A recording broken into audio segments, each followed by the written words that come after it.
Evening. Tonight, welcome to the first night of Show Studios Paris Men's Fashion Week coverage. Tonight we're going to talk about two menswear futurists and heroes of expanding the fashion vocabulary. First will be Walter van Beirendonck, and later on we'll talk about Raf Simons. But first with this panel, Walter van Beirendonck. If you could introduce yourself, Liam. Liam Hodges, menswear designer. Harris Elliot, creative director and stylist. Dean Kissick, senior digital editor at ID. And I'm Chris Sutton, I'm a fashion designer, Marlon Manson's fashion director, and Nick Knight's creative assistant. Wow. So. Oh, yeah. I thought, since we're talking about Walter, a massive hero and probably, and teacher of Raf was his intern, Bernard Wilhelm was his pupil, many other people were his pupil. So he's massively significant. And also I think he was doing future throughout the 90s when perhaps other people weren't. So I just wanted to talk about kind of that whole rave era and 90s, sort of post-ecstasy optimism. I don't know what that is. So Dean, tell me what you think about when you think about Walter. I actually sort of think of the Show Studio video he did, where it's like his whole archive and all the boys are dancing to like sort of fashion dubstep. It's good. Which I think we have footage of. Great. Amazing. And I grew up I saw more of new rave than rave, so I sort of saw, I guess, that thing that came after him. Lots of people like recreating his style. Well, he was like a high priest, wasn't he? A high bear priest. Yeah. I like that. Of new rave. I know he was like massively sort of encouraging with Carrie. And I think ecstasy's come back a lot in the last year. I've seen lots of ecstasy recently, like it's everywhere, so that's good. All thanks to Walter. All thanks to Walter, yeah, so maybe we're having a third wave. Well, it's just interesting because he sort of represents that, because Belgium was really interesting in the 80s. I mean, obviously the whole sort of 90s rave thing is kind of really quite 80s, but it got really exciting. It defined the 90s. But because Belgium was quite interesting. You had New Beat, you had Front 242, you had DAF, and so then you had this. I mean, you had the rest of the Antwerp Six and perhaps Margiela. But Walter really seems to have, to an extent, shaped fashion like no other member of the. I think when it was the Antwerp Six, he was the one that came out shouting. Everyone else came across. It was all kind of, and the matures. It was a lot of black and stuff, whereas he came out with his red graphics and penises everywhere. It was kind of, that was it. Just unashamedly, just himself, and so it's almost like pop art, pop culture, just very cartoon, and almost like manga style in terms of compared to the rest of the Antwerp Six. Just testament to who he is, and he's still him. Who he is and the way that he designs is still kind of exactly the same today. There's been no let up where some of the others have perhaps mellowed or gone more commercial. He's just still stuck with his guns and said stuff that I'm just going to keep being me regardless. So yeah, he's still a bit of a hero to many people because he's stuck to his guns for all of these years. I think like the last couple of seasons you saw like a move towards like really kind of like tailoring and stuff, but then there's still all the prints and all the everything that makes him who he is. But then like from what I saw on Instagram with the invite earlier today, like I think he's kind of might be moving back towards the the bears and the crocodile rucksack and that kind of stage. I think would be. But he was sort of. I guess there was a couple of people around in the early 90s, a bit like him, like I don't know if we remember Dexter Wong, and but he really, there's just nobody else. Like, I guess I was looking at a super mega old issue of wasn't Blitz, it was either Blitz or Face or ID, something like that, and they were comparing him to Machino, and saying that he was Belgium's version. I think it might have been the Face actually. But yeah, there's nobody. I mean, when we were talking about the Nazir show, we were talking about Ray, sort of bass music culture as a fashion thing, and he's always tied into that, hasn't he? It's all pop culture references, music especially. Like there's the Bowie collection and stuff like that. I think it's kind of he's very in touch with that kind of. There's always an element of that in it, which I think is always really good to see. Liam, as a sort of younger member of the panel, what's your impression of that kind of 90s world? Yeah, no, it's good. It's like definitely something you kind of remember from being a kid, I guess, really. But then also kind of reference, and you're always kind of looking up like films and stuff like that. New and like ones from the 90s to kind of pick up references from and stuff. There's so much that happened there, and it was all. What did the 90s offer that perhaps the 2010s don't? The optimism, like you said, that's it really. That just discovering ecstasy for one thing, but also like that real, optimism and kind of that era, especially I guess in London and that as well, like with money and government and stuff like that. It's kind of like. But also, I'm guessing because you're much younger, back in the 90s, that becomes like retro to you, whereas kind of for me, that was kind of just growing up and you were there anyway. So 2010 to you was like just a couple of years ago, whereas kids who are referencing, or people who reference 90s now, it's that point as you're getting older, or whatever stage you're at, where that was just kind of that moment that you lived through then. So club culture as it was then and fashion as it was then was just that moment. So it was strong for what it was and nostalgic in a way, but you haven't got the same kind of dewy eyes in the same way that, for me, maybe looking back to the 80s or whatever, would have been the same way that a lot of people now looking back to the 90s, and I see a lot of those references and you're not as impressed or inspired by them because you were there at the time and you were just being you. So it's almost like in 10 years time or 15 years time from now, will people look back now and think this time was particularly special? And it's just...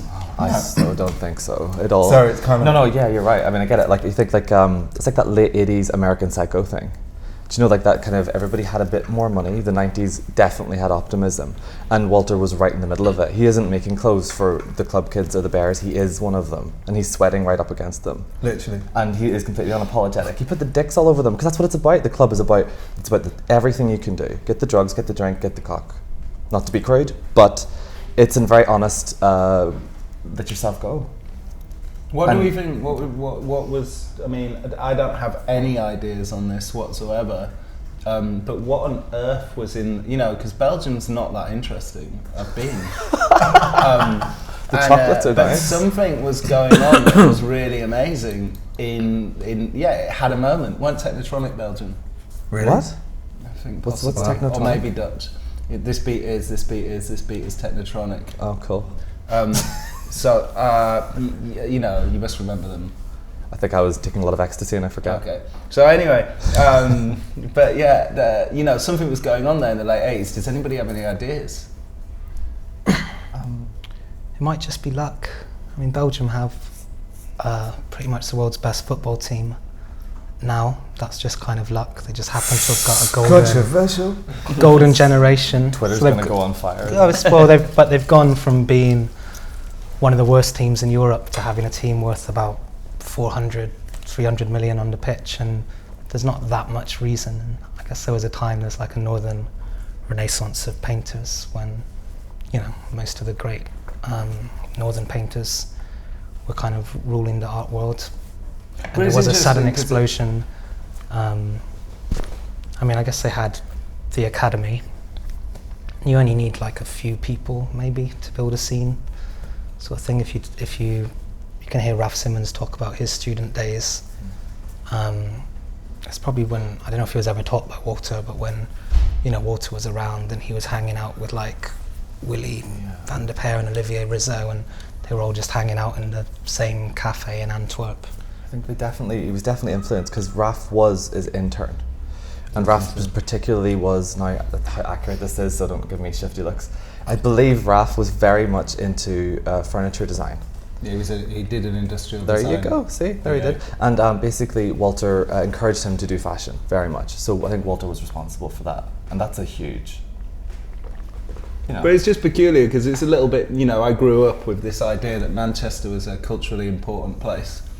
But that was actually just because during the late 80s it was like the centre of the world. And so Belgium was weirdly, I don't know, maybe Belgium also was weirdly the centre of the world in the late 80s, it seems. But I just was, Do you not think it's a bit political in the sense that different areas or territories get a little moment where they get their light to shine? Because from late 80s you had like Com having their moment from Tokyo, so then Belgium had their moment, and so kind of there's these little times where whether it's the powers that be decide to shine a light on a certain little area, and because it's not to say that there aren't really amazing designers, say in Denmark or Austria or wherever it could be, but there's that point where whether it's a Susie Menkes or somebody says, right, let's look at so-and-so, not saying they're not all talented, because people like Raf, like huge influence on a lot of what I do or inspired by, and a lot of what some of the others do as well. So it's kind of, sometimes you think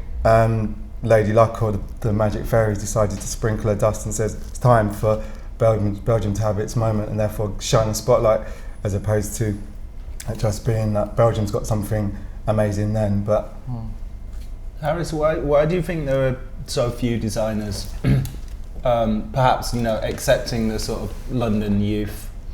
Why do you think there are so few designers that have made a career out of club culture in the way that Walter has? Well, actually, yes. No, go Sorry, for it, I totally didn't mean to be rude. no, go for it. But it's just because you brought it up earlier, and I kind of started a sentence and I meant to follow it through. I don't really think the 2000, that decade, doesn't have a look. We've been there. And it's not just because I'm a bit younger, it doesn't really have that idiosyncratic style. Is that the reason? Oh, everybody says that though when they've just lived through it. Yeah, but the 90s, come on, you got like the Party Monster, and it's got such a... No, at the time everybody said it didn't have a look. Oh, you're being contrary. No, it's true. You think 2000, really? Well, Yeah. give me like one thing you think stands out in 2000. Yeah, but you won't know until you've got the benefit of hindsight. Oh, if that's true then. Till it's all gone out of your out-of-date wardrobe. Maybe. Or Maybe all the skinny jeans micro and wardrobe. Eddie's Boys and Yeah. that whole thing. That would You be, think? yeah. Is that a club look, or is that just like a No, I zeitgeist mean, thing? I thought you just meant like a look, No, I mean like decade look, like an obvious. Yeah, Hedy did change the look of. I was only winding you up about wardrobe. No. Hedy did change the look of all boys in. Well, yes, he did. He changed the look of indie clubs. Yeah. I agree. But yeah, why do we think Walter's managed to make, or why has he, forget the other designers, why has he mined this kind of gay sex bear scene, There's always been something about the way he presents himself as well. Like, I've got a poster at home on my wall from, I think I've had it since I started like my BA or something, and it's an old advert for his Wild and Lethal Trash brand that he used to do, and it's like him just his top half naked, and as it goes down his body, he turns into like a dinosaur. And it's just like that. He always just presents himself in just like the most brutal way, and it's just him. It's everything is him. It's kind of almost about him. Well, and he's so modern and so transformative. Yeah, but there's like, I guess I've never met him. I just assume he's one of these people who's got all these different dimensions to his character, and just he just puts it all out there, and that's kind of why it's always so much and so intense, is because that's who he is, I guess. But when he did that collection, when's that, sort of like 15 years ago, right? Yeah. Just perfect for being revived. But you couldn't walk like a dinosaur around Chelsea or Knightsbridge. It would have been verboten. But now you can, and that's how ahead of the. Now you could walk around like a dinosaur. I kind of find that really. No, but he's really trying. Like, he's really like pushing out these ideas for like existence, like the Sex Clown collection with the. Who else would get people to look like dickheads? I mean, literally. I mean, Nicola Formichetti was walking around looking like a dickhead. He was loved it. He had a big penis on his head, and he was wearing it in all the pictures. You know, he loved. I'm sure he was aware of its connotation, as it was a big penis on his head. I'm sure he was. And Stephen Jones designed that. But that Sex Clown collection, I just thought was amazing because, you know, because it had all these, like, there was a T-shirt that I bought because that's all I could afford. And it had like each different type of sex clown on it. And they were, you know, and it was just like, you're just inventing new sets of people. Like, really good fashion designers are sort of, I don't know, I always think they're like sociologists. They like find out these, or anthropologists perhaps, I don't know, some sort of ologist. And psychologists. And they come up with new types of people, and this T-shirt had like 9 new types of people on it. It's amazing. Dean, when did you first discover Walter? Personally, I've got no idea actually. I can't remember like having a sort of eureka moment, but I guess you just start hearing his name. I think it's interesting with him that he's still got all these students, or you'll still see out of the Antwerp Academy every year there'll be maybe a few designers that look pretty much like they could be him, like are putting out these kind of crazy, really over the top, really colourful, really super pop looks. It's quite exciting. You think these people probably come from across the world to study with him, and every year he puts out more like kind of mini-me's of himself, some of whom probably go on to do really well.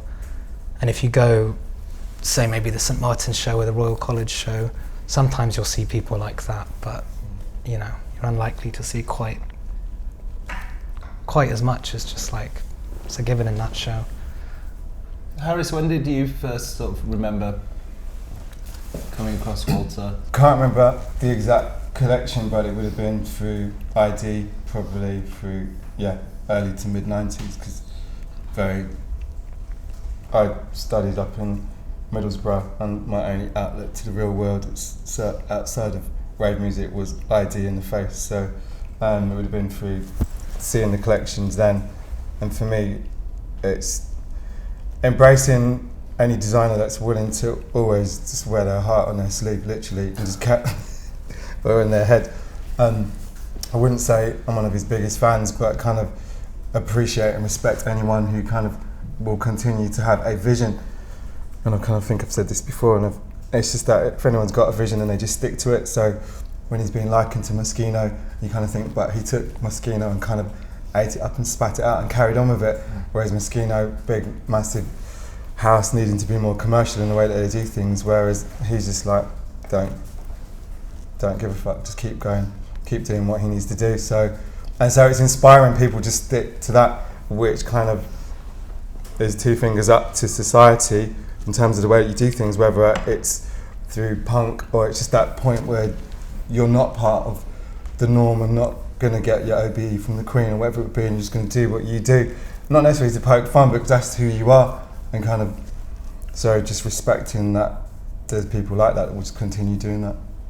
Chris, you might remember, because I like the way, you know, Walter for me really, there was a quite seminal shoot in Dazed. I think Nicola had just been made fashion director, and there was this, I've forgotten the name of the collection, but it's 2003, spring summer 2003, and Kim Jones art directed the shoot. And there's this like sort of 8 pages, and they painted the models' faces, and I think this was like one of the first times I'd seen, you know, it's become such a fashion cliche to have a pretty boy with a painted face, but it was just nearly all Walter, and that seemed to signify that change in the guard. All of a sudden were these boys in London that wanted colourful, happy, smiling boys in funny clothes, you know, and Simon Foxton was rediscovered by our generation, and it was quite exciting. And do you sort of remember that period, 2003, 2004? Yes, but what I was exposed to at that time was a lot of, it's kind of not an exciting answer, but it was fine art. I was studying fine art at that stage, and Impressionism and things that were not terribly cool. I was in a small city in Belfast, living on my own and figuring stuff out. The most exciting thing I had was a Vogue shoot that somebody called Nick Knight did with Kate Moss about David Bowie, and I got very excited about that. But I wasn't really into fashion. I never studied it, so sorry. Oh, okay. I had the face, but it wasn't for fashion. No, I do. What about you? Do you remember that kind of sort of? I remember seeing it. I don't remember it at the time. What was I then? I must have been like year 9 or something. I was growing up. I was just trying to get hold of Strongbow and sit in a park overnight, you know. But yeah, since I've seen all that sort of stuff. I remember like when I was at art college, it was the Sex Clown collection that I first saw. I think it was an ID, where they'd done like a whole spread on it, and that was like, yeah, when I first started doing fashion, I was like, oh, this is amazing. Because I feel like the way he really struggled to open up the vocabulary of fashion has been massively useful for, you know, it's like for you guys. It's like, you know, he like opened up that kind of, you know, the last 10 years of menswear in London, I find it quite hard to imagine without Walter's sort of sacrifice. But most people probably wouldn't be aware of his influence anyway, so it's as large as life as he is in terms of what he does, it's still kind of under the radar in terms of what gets out there, in terms of what's presented in that way. Dean, what do you think about bears on the catwalk? Bears on the catwalk. Yeah, I'm all for bears on the catwalk. Yeah, right. What do you think about bears on the catwalk? Well, sometimes I see bears in the mirror. Yeah, a bit distressed by the situation. It happens. It's happening and you're living it. It's exciting. But yeah, no, I thought you'd be a fan of a bear on a catwalk. I like all his, when you were talking about the Dazed shoot, I like those kind of painted faces, and that's what I sort of think of if I think of his work. Iconic, like colourful and creating monsters, which I think we'll see a bit of today. Yeah, I mean, I like that really theatrical fashion, and it's almost stuff he does. It could be like in Zoolander, or it could be like if someone who's outside fashion industry imagines what it's like, and it is that super over-the-top vision. And Yeah, super pop. That's a good thing. And what? super pop, yeah. And it's so heightened, you know. He actually did, I did some research, he did all the costumes for U2's Pop Mart tour He did. in 1997. Yeah. Did you like them? I think they were good, weren't they? I'm fussy when it comes to tour you're costumes. not supposed to like be very super pro U2 or. Well, not where I'm from, but but the tour costumes, I'm a bit picky when it comes to those things. I remember thinking, oh, it's all right. What's really exciting, he did the costume for a beautiful opera called something French. That was very interesting. So I thought I was going to remember what it would have been so impressive. Is everybody up on their opera? God, are you not up on your opera? Le opera. No, it was for the opera in Paris, the main opera. And the costumes, Have you seen some of them? No. They're so sculptured, like bushes, like literally a topiary, Christmas tree dancing with limbs coming out of it, and you think that's a bit absurd, but with the juxtaposition of the elegance of the ballet, it ends up becoming, I think, rather breathtakingly beautiful. Well, he carried on. I mean, he was the missing link, wasn't he? Because I guess, Mugler was at a much higher level.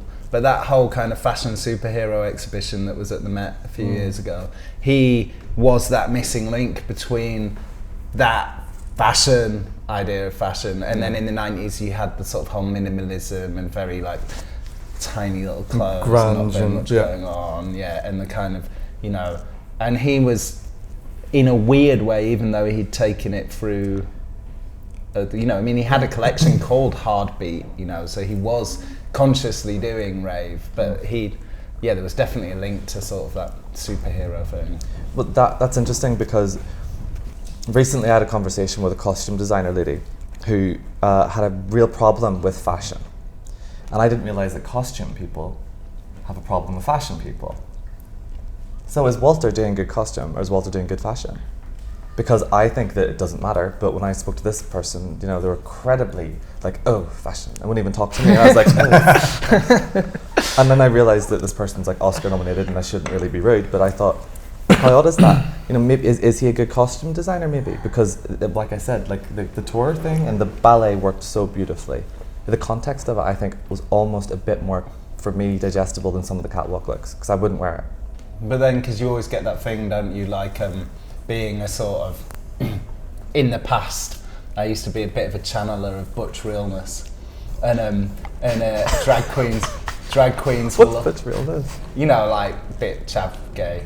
Oh yeah. I hate that phrase. Sorry, apologies, Owen Jones. But in the past. But drag queens always say that all of life is drag, don't they? So they would say that everything's a costume, every look is a. Drag queens would say all of life is drag. Oh no, you're born and the rest is drag. Yeah. Something like that, isn't it? Yeah, something like that. Yeah, I think it's RuPaul. You watch RuPaul's Drag Race? No, I don't have a TV. Oh, okay. Yeah. But I was writing about him. Yeah. So so you know, it would make, if it's costume design, that's all right because it's just a life you don't know that you're.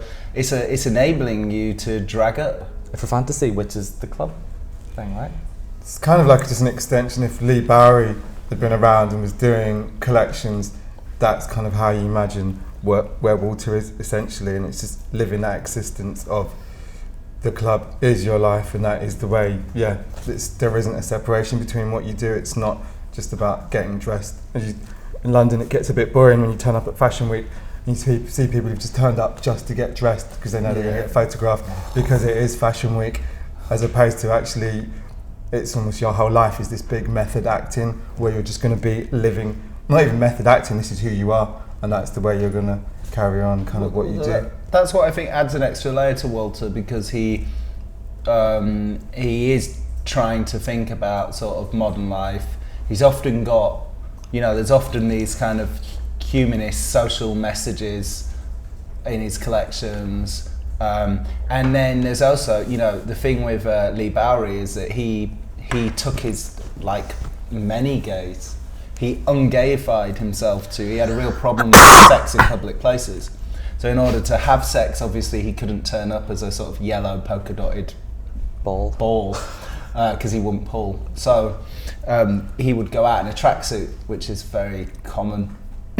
So, you know, but Walter, he incorporates, like, you know, he tries to incorporate all these, you know, so many of his collections. One was called Fist, not my choice of recreational activity, but it's interesting, you know, and I think that's why it's not costume, because he's really trying to think, you know, in the same way as Yves Saint Laurent thought, well, like there's a riot going on, so Rive Gauche, you know, he's thinking fisting, or, you know, as you do.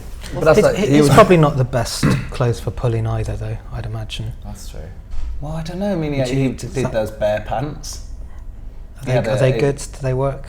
No, they were horrible looking. What were the bear pants? He had loads of big, massive bears in pants at the end of one of his collections. Oh no, I saw that image. What was the rest of the collection? Sorry, I should know that, but I went to see it, but I can't remember. You don't remember what we did? It was like he was getting eyelid tracksuits and stuff, and okay.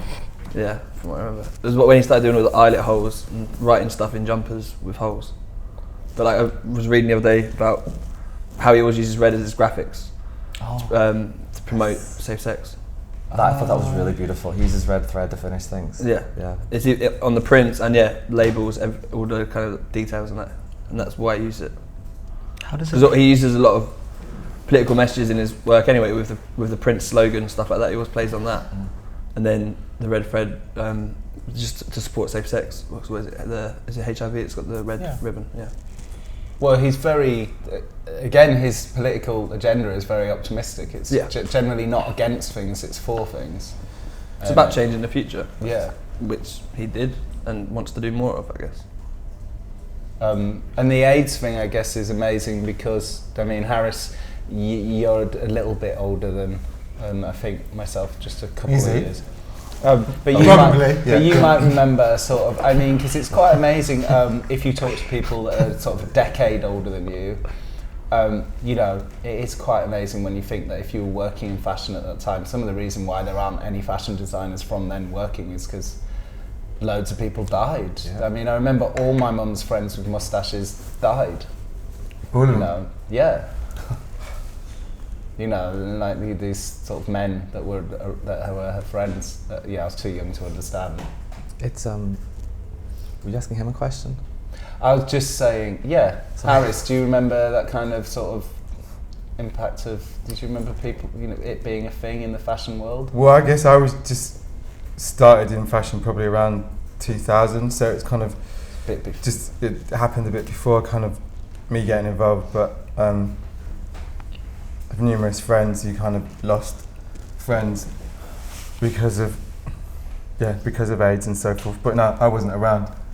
Not as old as I obviously look to you, but yeah, no, I wasn't around them. No, you don't look old. But Well, anyways. I find that interesting because I'm not old enough for that, but I have a gay uncle, and before I became a fashion designer, I worked for a long time on a documentary on HIV, and the thing about Walter strikes me as he's quite sex positive, and that sort of sounds like something that it isn't, but this amazing documentary happened a few years ago that was made that was basically by the person that diagnosed HIV for the first time before anybody else, and to push that image forward in a positive way is what Walter's doing with drugs, with party, with freedom of speech, freedom of thought, freedom of imagination.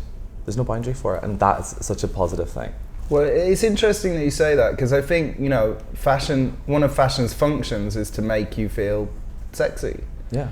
And actually, the gay world has a very bizarre relationship to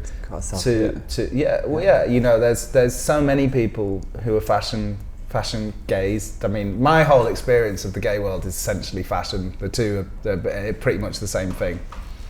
And then there's so many people that it's kind of sexless, a lot of high fashion. And to have a designer that's trying to do something very high concept fashion while keeping sex in there, I think is really, really interesting. And also the fact that he's trying to do it for big guys as well, I think is really interesting. As because I'm definitely getting on a bit, and maybe I'll be a Belgian bear. What did you? 22. Oh, baby. I think that's interesting, right?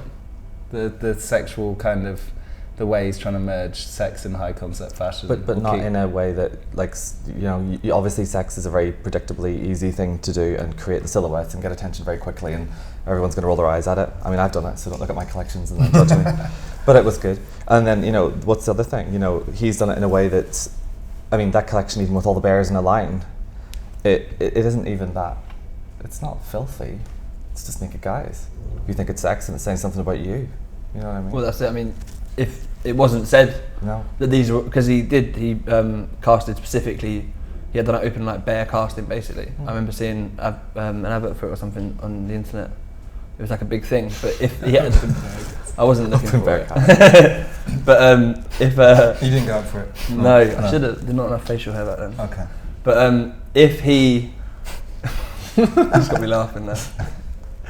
If he hadn't had it as an it's only bare thing, it would have just been a really well casted group of men.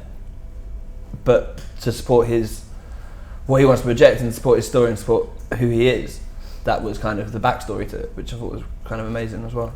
Well, he does also have this, Bernard Willem, I think it's really interesting because he's obviously a lot of his collections are poking around for new sexy clothes or just new shapes.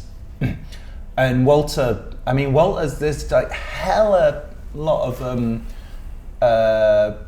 androgyny going on there. There were skirts on men 10 years ago, a lot, and and then he sort of, he does a bit of that. Do we like that, or? Because what's your favourite bit of Walter? Is it the sex pervert? Is it the sort of mental suits that he does, or is it the kind of graphic poppy shapes? For me, it's the way that he uses all of them, and that's his kind of, that's what he's got, and he chooses how he presents it each time, and he might sort of just pick to present. Like last season, it was the graphics and the suits, and that was with the painting and using the lines on that to divide up all the suits. That was really good, but he can just change it whenever he wants because he's been around for so long. Everyone knows what what he is, but no one knows exactly what he's going to do. Do you know what I mean? Yeah. I think that's it's always interesting. Harry, so you said you're not a mega fan anyway, so maybe it's more... No, I didn't say not a mega fan, but well, I like what he does, but it's not. Yeah, I won't be wearing penises on my head next this season or next. But for me, it's just the right of colour and the graphics. It's just the assault on your senses visually, regardless. And silhouette, and just in terms of shape, not in terms of silhouette, in terms of getting the right cut, in terms of something that would look beautiful in that sense. So for me, it's like the graphic nature that I studied interior architecture, not fashion, and then all my best friends at college were always graphic designers. So for me, it's kind of, I've always been into graphics and that visual kind of how you merge kind of the 2D with 3D. And so for me, he's someone who kind of embraces that full on. So I love that element of what he does. But yeah, don't own any water. It's interesting that you mentioned sort of art direction and graphics, because I find that they're all the best designers are sort of these people that cross over and that invent this whole, there's definitely a Walter universe, isn't there? Yeah.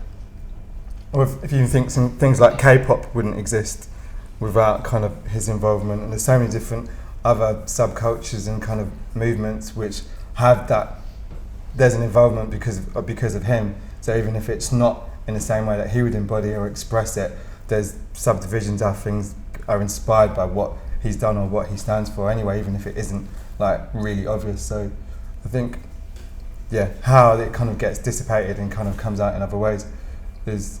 It'd be interesting to have had a Japanese person on here, I think, because I think as a European, it's so difficult to understand. There's sort of 10 years of street fashion that were really happening in Japan that didn't happen here. Like New Rave really just looked like London catching up with Japan to an extent. But still not really. Yeah. I'm half Japanese. Are you? I haven't lived there. Oh. So go on. Then Well, you're dude, proud well, so to you know. So go for it. I've known you for such a long time, and I never knew you were half Japanese. I don't know that much about last 10 years of Japanese street style. What do you? What is it that you most like about Walter? I'm going to go for the sex pervert, definitely. right, Sex so- pervert and animals and monsters and that sort of kind of cartoon mythology. And that's obviously why he can kind of do all this really like hardcore sex stuff or politically motivated stuff or androgyny, and it doesn't really feel like, it almost doesn't feel like a big statement or as controversial, because it's also, it's kind of like a sort of Teletubbies version, or it's so cartoony and hyper colourful. You mean, well, it's nice. He's not going to murder you after tying you up.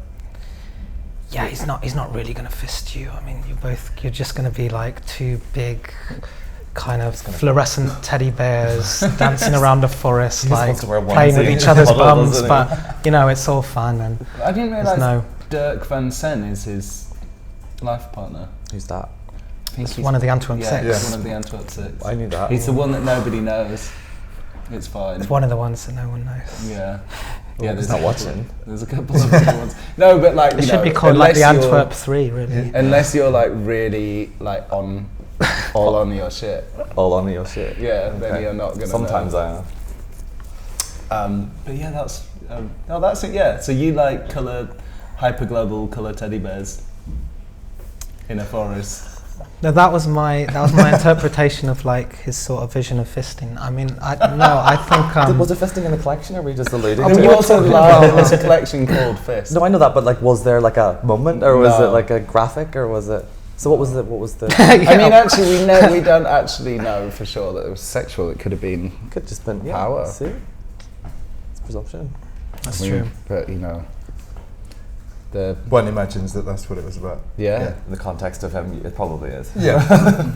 Although, of course, in the avatar of the high priest of trashy pop culture, fashion and music, he makes it out to be both sex and political power.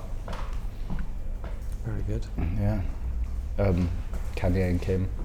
What's that got to do with it? He sings about his fist. Does like he? a black power symbol inside Kim. Oh, does he? What does he say? Well, he says it's like a Black Power symbol. What how she feels about that? I'm sure it's uncomfortable. Probably over her head anyway. She probably It's rude. But anyway, We're gonna ask me what one I like. shall we look at the collection? You can ask me. We can ask all Oh, them. sorry. Which do you? Sorry. Take a which guess. do you- I got really embarrassed there. Because you said Kim. Okay, right, So whatever. which- I like the sex pervert. You love the Not sex for pervert? predictable reasons, but just because he seems brave. Anybody that can put 20 bears down a runway gets my vote. I like what both you and Dean have said about the sex thing, because I think it is true. It's, you know, John Walters said recently that the internet isn't, that people don't make love anymore. All the internet porn is about is making hate. Yeah. And you have this idea that that Walter, like you said, is sex positive and is trying to revive sex as about love instead of hate, which I think is gorgeous. It has to be. Everything's just a bit bleak these days. We need the fantasy, so let's see what he's created for us to get I lost think in. actually though, if you go on a porn site, despite the fact that most porn is hateful, if you filter those videos by most viewed, the ones at the top will be surprisingly unhateful compared to your average porn film. I'm surprised you haven't That's ever tried Surprise that. your film. Someone should Google gate. That's like so porn behind them. insightful. That's a bit like There's if a lot you- of this stuff, it's called like X-art, and it's like making love with a supermodel, and it's all kind of, it's almost like a high fashion vision of, Enough. it's interesting, yeah. It's a bit too beautiful. I like a bit of ugly in it, you know what I mean? Now and again. Well, I remember saying this to somebody about fashion shoots at one time. You know, I was like, I don't want to see miserable.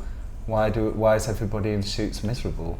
Because they're tired. It's It's just, probably 4 o'clock in the morning and they've been there since like 7 before. it's just not very. You know, I know smiling's a bit cheap, and your face can't sometimes.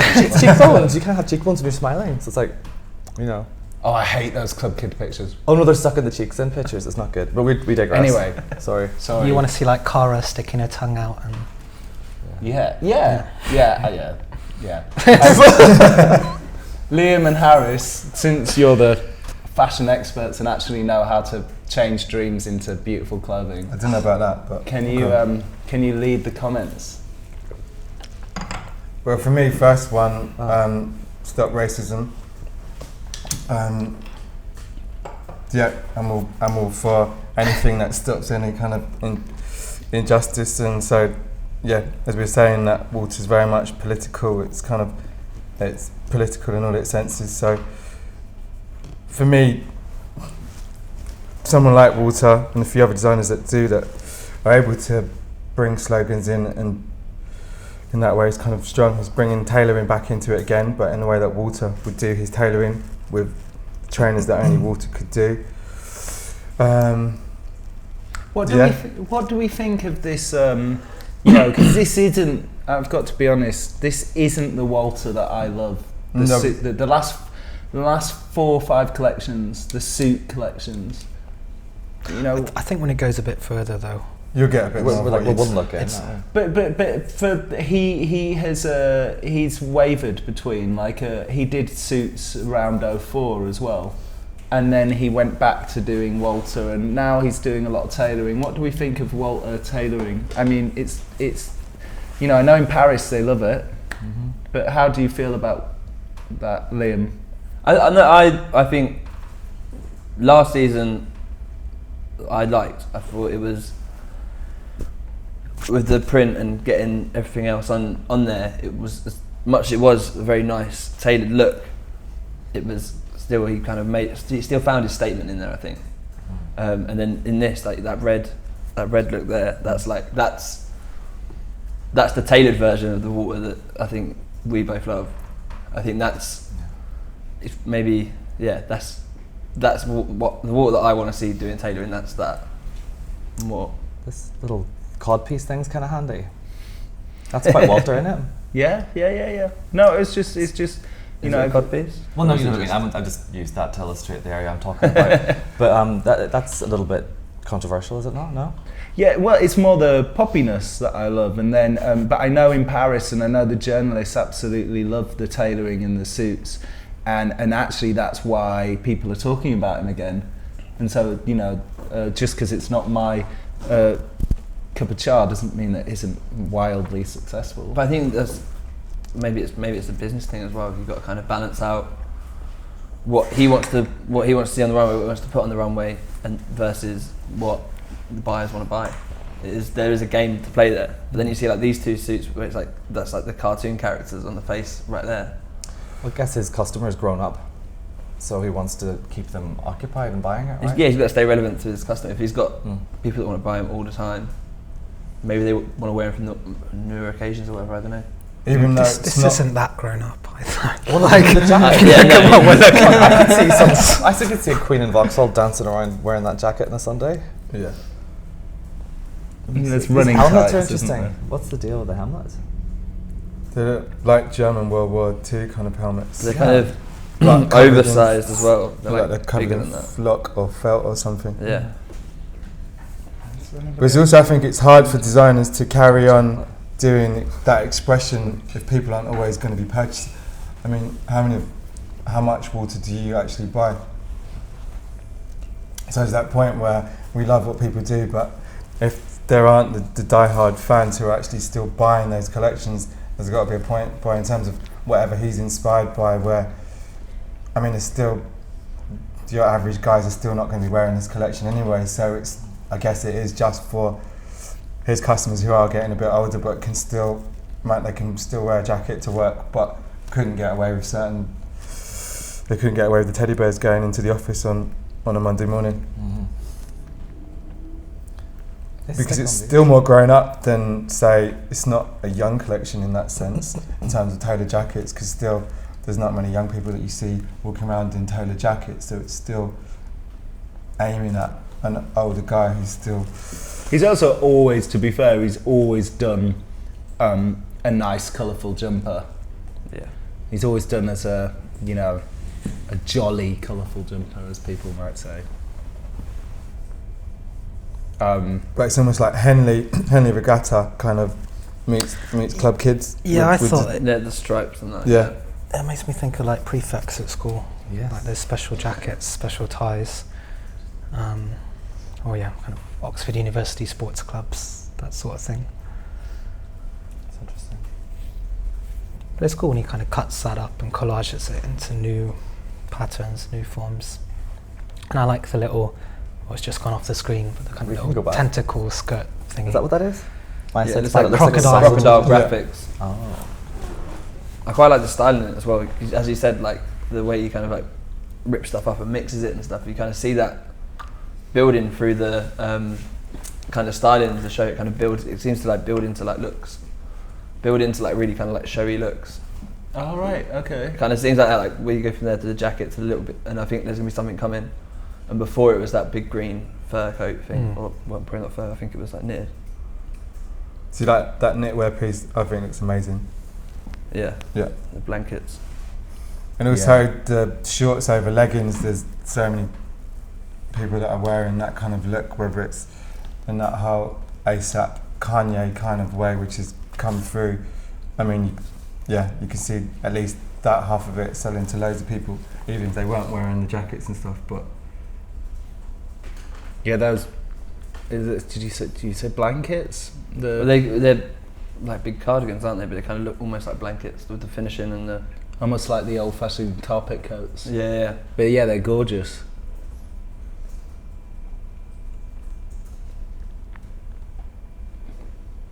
And then you've got the sort of more graphic T-shirts, which you always kind of. That's, as you're saying, that's the younger generation. That's the people who are looking at him now and saying, "I want to buy that." That's the T-shirts they're going to be buying. I guess that's. it's almost kind of slightly, those kind of things remind me a bit of like John Richmond and Destroy, and the big heavy graphics from the 80s in that way. So there's him being around that long and doing those things, there's kind of, all of those elements are always still coming back in. John Richmond. I don't really know anything about John Richmond. John Richmond, big designer from 80s into the early 90s. He had a label called Destroy, where Destroy would be emblazoned across the backs of jackets and the backs of denim, and there was just a point where fashion couldn't go anywhere without having a studded biker jacket by John Richmond, and then he relocated to Italy with a bigger fashion house label, and as far as I know, it's still got the label going now, but it's kind of a massive name in Italy, even though over here, not really known, but I think won Designer of the Year, late 80s, and yeah. Yeah, I think maybe a friend modelled for a campaign, but I just didn't know anything. You know, about when you it. said like Dexter Wong, it was that kind of era, but John, his thing was the destroy, it was the leather jackets, and Those green pants are good. What's this portrait? Is that a face? yeah, Is that it's him? his face, yeah. Yeah. Yeah. Oh, Yeah. okay. I love the way he pushes his image. I mean, obviously there's faces and everything, but the way he pushes his image, you know, it's like I think only Carl and I guess Yves have pushed their image more. Do you think both of those on the right are him? Like the What one, one? that stripy trousers could be his beard. No, 34. 34 does look quite like his face on 32, just blown up into a full-length outfit. But he always does faces, doesn't he? He's constant. Yeah. Like your old, when you used to work for Carrie, you must have Yeah, done faces, a fair few faces. faces, avatars.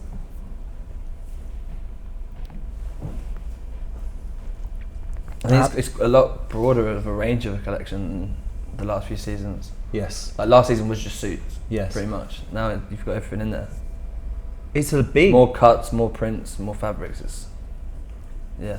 And there looks a bit of Japanese influence coming in, number 37. Kimono. Yeah, Or definitely. kimono style, which look brilliant. Wow, that's quite crazy. 38. Yeah. The big. I guess that's the big W. What the Looks like, hell? isn't it? It's sort of that Is it all sleeve attached? structure. Yeah, that's crazy. This kind of robotic samurai. Yeah. On his way to public school. Yeah, so like Bullingdon Club poncho thing. Bullingdon Club poncho. Yeah. So you take what like George Osborne would take, you know, when you try acid for the first time in the club, you kind of get a big pinstripe poncho and Wow. find a lot of cushions. I always like he always does something with a white shirt where he kind of really pushes a white shirt with embellishment and stuff. Where like there's always the one before, I think it was the Bear collection where it had all the eyelets in it and stuff like that, and layers and stuff, and this time it's kind of all the like on top. It looks really nice. What is on top? What's the Can't really see technique? from here. It looks like some kind of mad knitwear. Some of it before looked like it was kind of like wrapped around like kind of piping or something, but like probably just wadding or something. It's almost like armour, like some Yeah. form of. Well, these three, they almost look like they're from the Lost Boys in Hook at the end What do you when call, they go to storm the boat. What do you call running tights when they're a top? Because he seems to have this kind of Oh, running, underneath. Yeah, like a sort of It's like a under base layer, armours. isn't it? I guess Oh, what? Sorry. a base layer. That's what they Yeah, call he's it, got yeah. a nice base layer on under the short sleeve shirt. Yeah. And I like this really tight menswear that's coming through, especially if you think of him kind of doing like really kind of big stuff that anyone can wear and super oversized, and actually a load of it's super tight and some of it's just, you say, leggings or top base layer. I think that's good. That's very futuristic, isn't it? Kind of. Well, I liked when rugby shirts changed shape a few years ago and they got these kind of muscle pads to them. Yeah. And that's very what you can imagine Walter sort of liking that. What's he got on?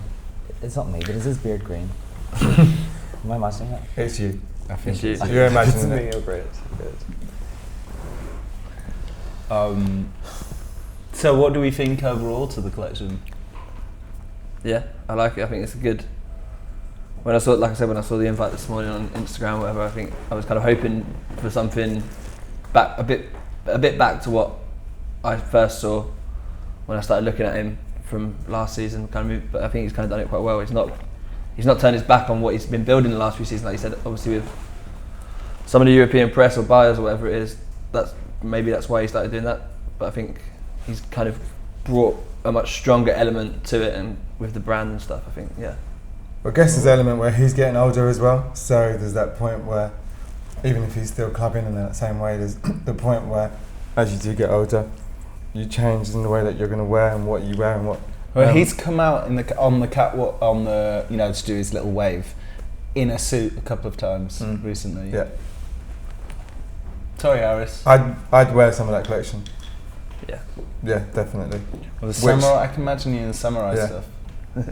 I love a little bit of Japan. Yeah, but yeah, no, and even the jackets towards the end with the detailing. The white ones. Yeah, the white one's brilliant. But I don't know if that makes it a good water collection because I haven't bought any water pieces in the past. If that makes it a good or a bad collection, that I would wear it. But yeah, I'm totally into it. Just about the shopping thing, that Nicola Kim Jones shoot, that's the only fashion shoot where I've ever looked at it and gone, I am going to go and buy this right now from a shop, and I did. And that's what it's supposed to be about. It's not just about making candy images in fashion, but it's getting that balance between inspiring and then they've got to sell at some point, otherwise they don't keep going. Dean, what do you think to this collection? I like it a lot more than the last one, the much more suity one. Same. I don't know about the stop racism. Not that I disagree with that, but I don't know. Controversial? It's not a controversial thing to say, is it? It's not a controversial statement to make, and it's probably not going to convert that many people. But why is he doing it? I don't think he's doing it to be controversial or anything. I think it's just as we were saying before, he wants to change something. He likes to put his opinion out there and let it be known, and that's something that he obviously feels needs to be dealt with at the moment. Wrote it on a hat. He could have been more, It's a bit of a platitude, isn't it? Yeah. For me, in some ways, it's interesting because it's the point where it's a season in menswear where a lot of designers have used a lot of black models, and almost as a backlash to kind of some of the things that even Naomi said, or kind of Riccardo Tisci said in terms of the way that he cast a lot of black models for his campaign. So in some ways, rather than just doing the obvious, let's just fully cast our shows up with black models, to say that we're going to be anti-racist for this season, whether it is a statement that is not passé, but whether it needs to, it's not that controversial, but it's not going through the obvious route of let's tick a box to make it look like we're accepting. I just suppose it's, what does it mean if you put out people with stop racism headdresses and everyone else is wearing helmets, like military helmets? It's just, are you against racist wars? Or are you saying let's get militantly anti-racism, or just what exactly is it directed at? I mean, he's had black model in this show. He's had anti-war, but they're all collections before, hasn't he? I think the races are actually grouped together in the casting in this show. I think I might be wrong. Scan through it. But yeah, there's great, amazing pieces. I actually quite like some of the kind of pinstripey suit trousers and the really tight stuff and the face jumpers. And Liam, how much of your work would you say is actually influenced by Walter? Well, as I said before, when I started studying fashion and kind of got into it, he was among a handful of designers that I kind of went to, or that kind of really got me believing in what I wanted to do was right and that I could do something, basically. So yeah, it's really important. The influence is always there on some level, and I think and I guess also the sort of guy he is and the sort of clothes that he makes, and he's a big guy like me, and he kind of makes his statement with it, and I think I definitely got a lot of confidence to do what I do from that. I think that's definitely true, yeah. No, it's interesting. Would you wear any of the collection? The knitwear, yeah, for sure. And also in another life, those green sort of PVC vinyl looking fluoro trousers in my sort of life where I live on Fire Island. The trainers are quite cool as well. The hair on these two, I don't know, it's kind of hard to see, but I think it looks like it's been kind of shaved to match the pattern or something like that. Chris? Yes. I respect his talent, and his pieces are beautiful. I mean, and have been powerful. I'm not really a massive fan. I don't think I would buy any of it, but my taste it's a different thing. You know, I like sort of dark, sensible. You know, I'm not that out there with how I dress, so it's really it's just a personal taste thing. But I mean, it's interesting and it's good to look at. But yeah, I think it's almost more beautiful than last season. Last season was a little bit, for me, it was a bit boring. It seems to have a bit more punch to it, a bit more daring. One of the things I sort of wonder about a lot is the sort of idea that there's a battle between freedom and beauty. So visual freedom just very often isn't very beautiful. So a really obvious way of describing this is you'll get these people who have these Instagrams where they'll put all 3 pictures of the same picture, or some people will create entire images. And you know, and it's mega stylish, but obviously it must be really hard work, whereas I'll put up a complete mishmash of images. And I sort of think, you know, Walter's never really tried to do slick, has he? He's always fought that idea of slick style, and there's so few people that can make non-slick aspirational. What do you think? Harris, you seem to have an answer. No, I was just trying to think non-slick aspirational. Just trying to get my head around it. What do I think in terms of what he's achieved with it, or what do I think? What do you think? Yeah. What do I think? Or just about that state, like, you know, just what do you have you thought much about this as an idea? You know, because it's just like that thing of, you know, I'd like to be the really nice person, but you know, things that look really tight look stylish, and you know, but chaos is more human, and he's very chaotic, and he's managed to push this kind of chaos as a style, and that's really brave. Well, I guess he's said he's done it again, but in a slightly more grown up way. Some of this reminds me of kind of, Junior was one of my favourite designers kind of growing up, and but as it's gone on, there's certain points where I'm not as inspired, still old school fan, but there's certain elements where, in terms of the way he's appropriated tailoring, or the way that Com do some of their jackets, it's kind of, there's that element, and in terms of the silhouette that he's got here, some of the stripy trousers I think should either be much baggier or much slimmer in terms of for making that kind of statement for a silhouette for me. But yeah, I don't know. I think I like it. There's strong elements to it, and there's a clear message all the way through. Not as in your face as he has been in the past, but it's still coherent. It's not, as Chris has said, it's stronger than last time, and it's going back in those ways, but without it being so chaotic that it's not wearable. I guess your average suit wearing guy is not necessarily going to want to wear some of these pieces anyway, but yeah, I think it's a completely an easy collection to get into if you weren't aware of who he was before. Dean, I've got some very exciting questions here. With an exclamation mark on it. But before, I just want to Simon Foxton. You can't look at my questions. Simon's watching. Hi, Simon. Before I ask that, I just want to push you, Dean, because I know that you have some very interesting thoughts on aesthetics. Do you think chaos can be beautiful? Or do you think fashion is always going to be about style, discipline? I think chaos can be beautiful, definitely. I'm struggling to think of like a really good example right now.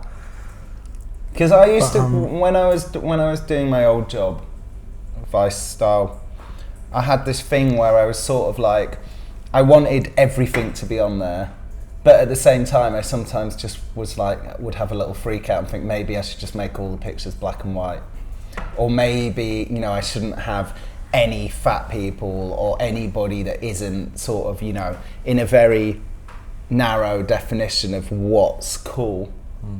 and then I was realised that wasn't what I did naturally, but I knew that I wasn't because when you get a really great subculture, it somehow comes from outside, bashes the doors in, but everybody buys into it because it's so hard. Whereas this is just so, Walter's so cuddly. Chaos is cuddly, and maybe... Do you know what? I'm thinking... It actually makes me think of Westwood, the more I look at it. I think because I got a vision of like Vivienne Westwood wearing a army hat and probably holding up a painted slogan. And wearing a blanket. The tailored stripes as well, I think. I see what you mean, yeah. You could say maybe with like the last Celine show, women's wear, or the last J.W. Anderson menswear, although you maybe wouldn't call those shows chaotic, they've definitely moved away from that kind of trademark minimalism and gone for something more chaotic than what they were doing. And these were like the kind of rulers of what they were doing, but really bold colours, and as in Phoebe Philo case, like kind of freehand abstract painting stuff. JW's has just gone a lot more like kind of print. It's like almost psychedelic print or floral stuff. So some of the kind of super cutting edge minimalists are getting more chaotic, and if you look at the big, I guess, like the Celine campaign or the Prada campaign this season, those are like big in your face, no real one place to focus, just colour filling the whole page. And interesting. Yeah, hopefully we're moving to more chaotic times, more colourful. I don't think we can though, in some ways, in terms of that. Everyone talks about austerity, but chaos kind of throws austerity out the window. So I think it's hard to kind of be in that place where you're going to be chaotic and still have everybody on board in terms of a big commercial sense. Yes, loving it in a big fashion sense, but chaos, and I think you can be chaotic and beautiful, but there's very few people like Walter who actually can be chaotic and beautiful because they're too concerned by their accountants or their chief financial officers, whoever it is who's telling them you need to do more t-shirts, you need to do more kind of wallets in order to make sure that we do what we need to do. So I think chaos can be in it, and it should be in certain senses, but I think it's very hard within fashion for people to do that unless you're a pure visionary like someone like this. It's also weird, It's also weird, I guess, because even though, like, obviously a lot of people find tracksuits a fetish, there's a sexual nature to retro clothing that has never been replicated with modern clothing. I don't think like the denim jean is probably the sexiest item in the world, and when it fits, there's no kind of modern. And so I think it's quite noble of him to try and make a kind of sexy modernity. Although, if you're talking about the tracksuit, I was kind of almost getting more and more turned on by like all this like new wave Nike stuff. So like if you go, I think last time I was on, I was talking about in the high street, kind of cool kids wearing tracksuits. But if you go to a park in London at the moment, almost everyone's going to be wearing or everyone who's a fit, moving person who's moving faster than walking pace are all in these like figure-hugging, usually black or fluoro yellow, kind of Nike onesies or two parts, and then probably pink or yellow or orange matching trainers. And he's got a bit of that, I think, in those like sporty looks, a bit of like Uniqlo Heat Tech or Nike Plus, and making that more high fashion and bringing that into his like sexed out sex party vision. Well, it is weird, isn't it? Like that all these men suddenly decided they could just wear lycra down the canal. Yeah. I think it's good. It's like liberated it from that sort of what your dad wears to cycle to the office to like this kind of, everyone's like a Superman or a Superwoman now. You just need to go for a 10-minute run and then that's enough. Break into a sweat. Yeah. No, I like that, and he was obviously into that superhero idea. I love that. So, questions from Simon Foxton, your old tutor and your colleague, and creator of some of the best images ever. Walter's work is very idiosyncratic and appears unconcerned with a desire to appear cool. And I'm not allowed to do that in life, but he does say cool. How important is the notion of being cool in menswear today? Is it more or less important than in the past? Oh, what a brilliant question. I guess you work in fashion, Simon Watson. So, Harris, I think I'm going to ask you this question first. How important is the notion of being cool in menswear today? Is it more or less important than in the past? It's more important in the sense that guys on a larger scale have started to kind of embrace dressing up a bit more or taking a bit more attention to what it is that they're wearing. So the desire to be cool is way bigger than it ever used to be, because menswear has turned into the next big thing in terms of fashion and retail. So there's more peer pressure for guys to be cool, whereas in the past it didn't exist, which is good, but there'll always only be certain people who will remain cool, and there'll be a lot of other people who will always just keep trying. But it's just the nature of the way it is. And do you think of sorry, Dean. Harris, just to finish off that question, do you think of Walter as not cool, or not obsessed with cool? Walter's obsessed with being confident and being himself, which for me ultimately makes him cool. Those who try and aspire to be something that they're not, then often you can see through it straight away. So therefore that cool factor isn't there. So for me, Walter stands up to being someone that would be cool, whereas we've mentioned people like Rich J.W. Anderson. It's just like, for me, he's like a try-hard person. So Walter's naturally cool. Maybe J.W. will work into that, but I think being who you are and sticking to that, having a vision and being cool, he's cool, but he's not trying to be, because he's just being himself. So there's no aspiration factor. He's got no other benchmark but his own, so therefore that's what makes him cool. What I think is important is like, he's not, and when people talk about cool, whatever, it's like, he's not chasing being relevant.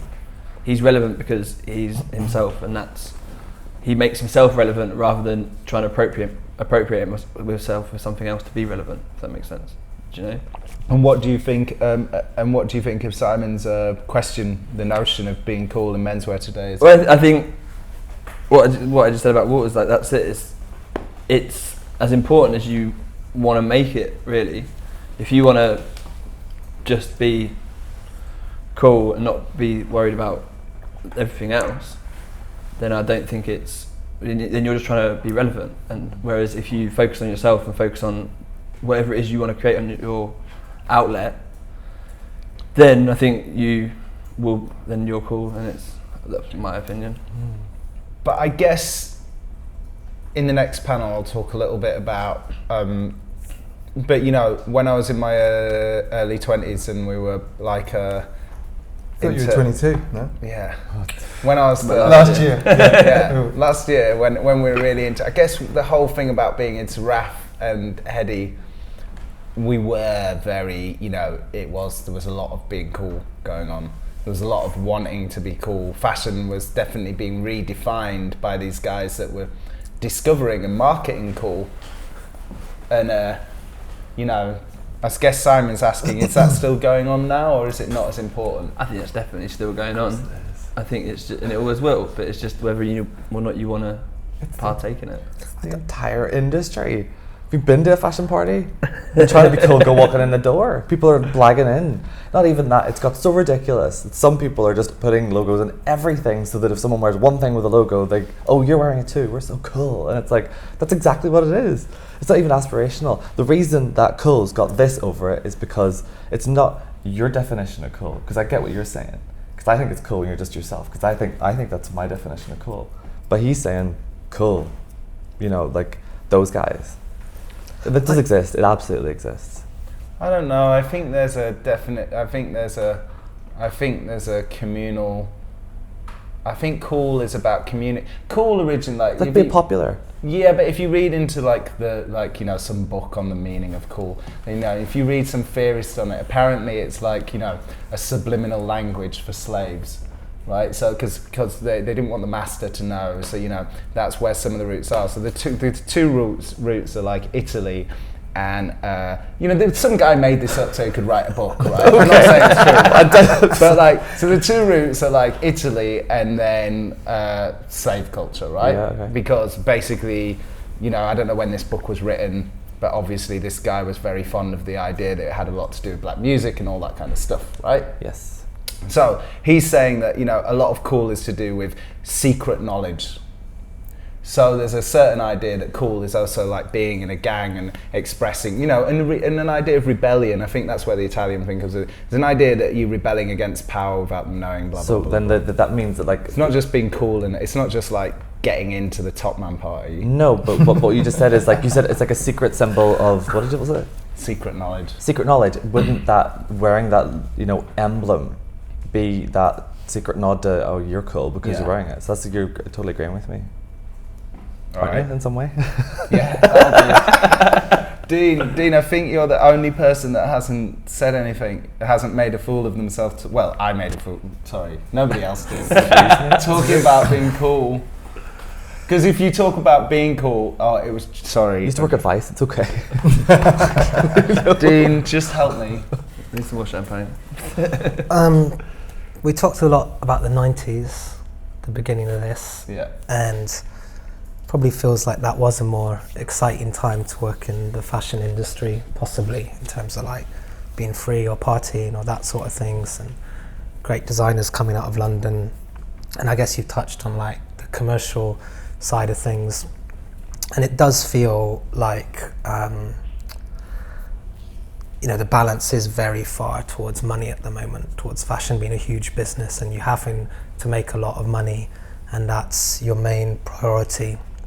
If you're running a magazine, maybe a lot of your priorities are towards getting advertising money, keeping advertisers happy, getting lots of hits on the website. And I kind of think, obviously you're trying to kind of put out cool magazines, but it's not like the main priority.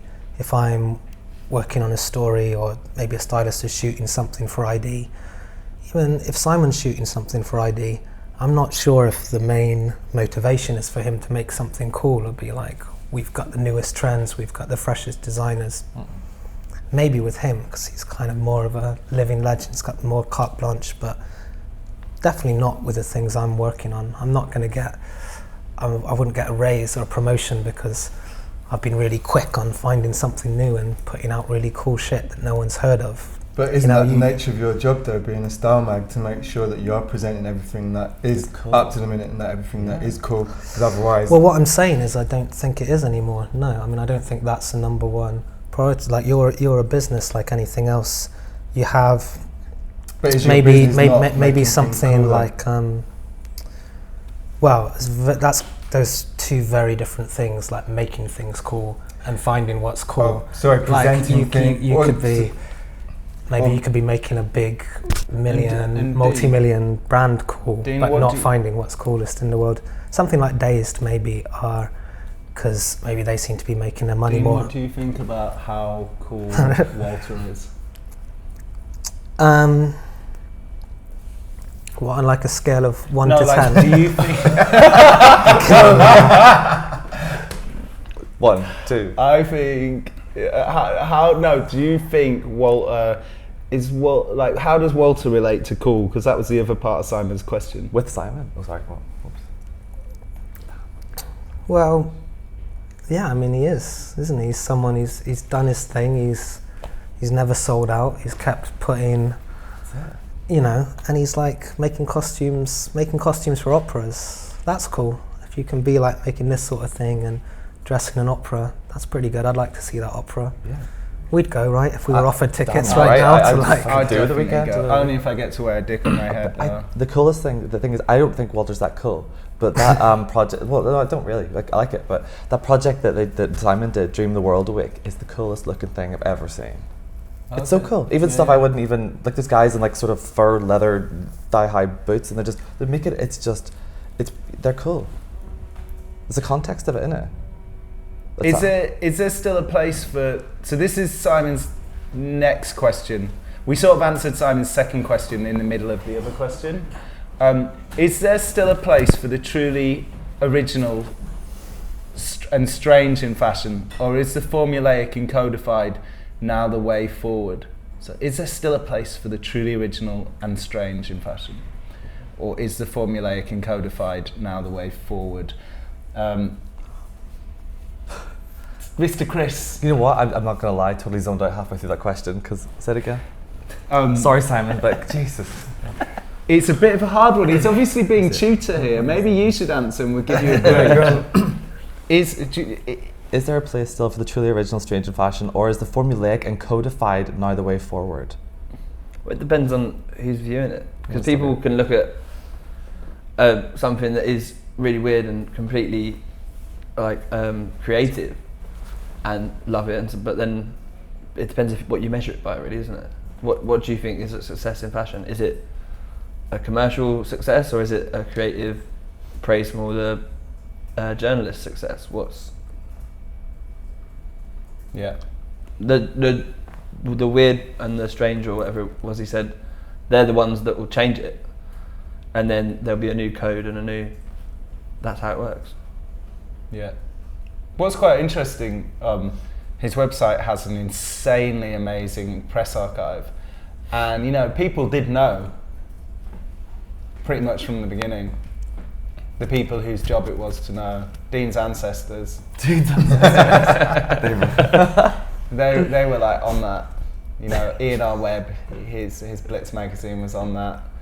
The Face were on it, and then the various Vogues later on. Because it was individual. Individuality just cuts through all the bullshit.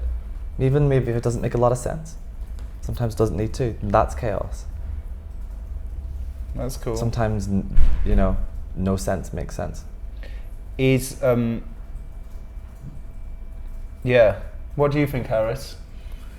For me, a lot of things come out of resistance, almost, whether it's and come from politics and then force things into being creative, and in terms of making those statements, whether you reference, whether it's slavery or kind of, I wouldn't have necessarily called it that way, but hearing it that way, but it's a reaction to whatever's going on is kind of what causes a lot of things to happen, whether it is being a mod, punk, rave kid. It's kind of a reaction to whatever the status quo is at the time, so it's kind of being forced into kind of like hating whatever is around you and trying to find your own voice. So it's those reactions that then spark something happening, and whether those things can still happen now, I think there's less to be angsty about, because we're also kind of amenable and kind of easily agreeable with so much of what's going on, partly because we're also connected with everything, in terms of, I get pissed off with a lot of people's street style blogs, which you look at them, it's like, it's not street style, it's a guy in a t-shirt and a pair of jeans, but it's not stylish. So it's in terms of people making those definite statements, but as a reaction, as opposed to just documenting something that's there. And if you're just going to create for the sake of creating, it's not cool, it's not reactionary, it's not really anything, it's not inspiring. It's kind of just showing me somebody else who's walking along, who's kind of, and it doesn't need to be high fashion, it's not about it having the fashion stakes, but it's about having a reason to create something, and it could be just a purely a visual reason, or it could be because the social political pressures of where you are, your situation, cause you to actually keep doing something. So sounds good. And Dean, what do you think? Do you think there's still a place for the truly original and strange in fashion? Yeah, I certainly hope so. There should be more of that. Yeah, and there are maybe like LCM. There were some, like we watched Astrid's, JW. I did like a lot. I think that's original. Nazir in women's wear. Some of the young people getting a big push, like Ryan or Claire, you could describe as a bit strange, a bit weird, and they're getting supported. People trying to help them move on. But we all want that, right? We all want weird and strange. Yeah. Yeah, of course. Yeah. Well, without weird, you can't get new, right? Yeah. I mean, I guess it's kind of weird, silly though, because we also Like, you can't just look for it on the catwalk, because I mean, I don't know how Walter wasn't on the catwalk. I don't think straight away. Not in Paris, perhaps. I mean, he did have a collection, but you know. So, maybe we should do closing comments. Liam, how do you feel about our conversation about Walter's legacy and about Walter van Beirendonck's Autumn/Winter 2014 collection? I mean, it's been good. I mean, we covered a lot of ground, and a lot of subject matter. And I think it's kind of that's a reflection of Walter van Beirendonck, really. That there is that much to talk about, and there is that much comes into play in him through over the time that he's been a designer. Basically, I think it's been Favorite riveting. Walter moment? What, today? From today and from the last millennium. From today, the 3 white shirts towards the end, really like them. I thought they were quite interesting with the base layer and all that sort of stuff. And of all time, it's that Wild and Lethal Trash poster I've still got on my bedroom wall. It's just, to me, that sums him up, and that's perfect. Cool. Harris? Walter's still causing a reaction, and I think that's kind of what you need in terms of to have something to discuss. Some people show for the sake of showing, and I think they'd be better off doing presentations or just producing lookbooks, because there's no point doing collections. But there's still something strong and visual for you to look at, and have your collection as your shop window into who you are and what you do as a brand, or what your house does and how you put it out there. So it's definitely a strong one to always see and be inspired by, and I'm sure he will keep inspiring beyond a lot of other designers that we have to sit and talk about. Cool. And your favourite piece from that collection? There was 2. It was there was the final white jacket with all of the detailing, and there was a sweatshirt. I don't really often wear sweatshirts, but it was one with the big W with the big massive graphics, and then the kimono pieces with stripes. Those 3 pieces. Yeah, you have to get those. Yeah. So next time I'm here, I will be wearing one of my Walter pieces. Yeah, nice. Not the green, no, in case something Oh, goes exactly. wrong. No green. Yeah. And Chris, what are your closing thoughts on Walter van Beirendonck? My thoughts are on what could be. I would love to see him being asked to do costume for some kind of surreal movie. I'd like to see his costume and the surreal side of his work that was so beautifully executed in the ballet pushed to a very extreme level, and that aesthetic to be a narrative, because it is a narrative. And I think that gets overlooked in fashion sometimes, and I'd like to see that. What's the narrative? Of that collection? I don't know. It doesn't really shove its fist into my heart and grab my attention. I'm just saying I would love to see him, sorry. Back to the fist. Well, it wasn't sexual, it was a bit gross. No, I'd like to see him do that sculptural thing in those shapes, because they were so dramatic and so wonderfully done, that I'd like to see that. That sounds good. Yeah, so it's not really about the collection, it's just about I'll leave here wishing that could happen. And Dean, I would love to know everything you've got to closes on Walter van Beirendonck. I thought it was really fun and good, and I'd actually like to wear loads of things in that collection. I'd like to know what Simon thought of it. It's a shame he's not. It doesn't say on the back. Loved it. Yeah. All right. Thank you, guys. I thought that was great.